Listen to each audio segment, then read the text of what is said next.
Laws and Policy of MERS-CoV based on Laws of Malaysia Act 342.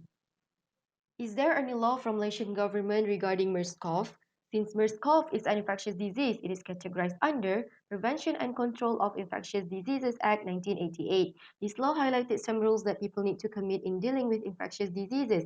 The parts that are focused on administration, prevention, control, offences, and penalties. In administration part, the minister may appoint any suitable person to be an authorized officer for the purposes of this Act. Furthermore, police, customs, immigration officers, and government officers shall render assistance by enabling the power requested by the authorized officer that made under this Act. The next part is prevention of importation of MERS-CoV. Firstly, declaration of infected area by the minister. Secondly, examination of vehicles and the measures thereafter. And authorized officers may enter and medically examine any vehicle, person, or animal upon their arrival in Malaysia. The third prevention is reasonable time for examination of vehicles.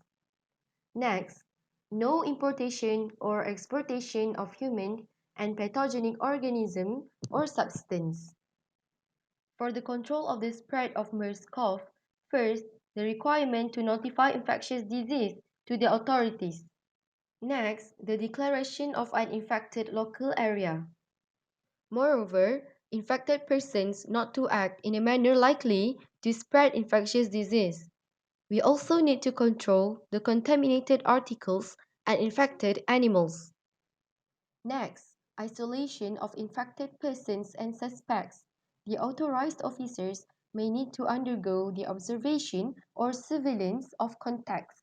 Furthermore, the next control is order for examination of corpse and disposal of the dead. Then, disinfection and closure of premises need to be done, and destruction of structures also need to be done when it is incapable of being thoroughly disinfected. Next, the authorities prohibit selling or letting any contaminated buildings and have power to order disinfection of certain vehicles which in contact with MERS-CoV patient. The last part is offences and penalties. First, prosecution. Any authorized officer may appear in court and conduct any prosecution with respect to any offence against this Act or any regulations made under this Act.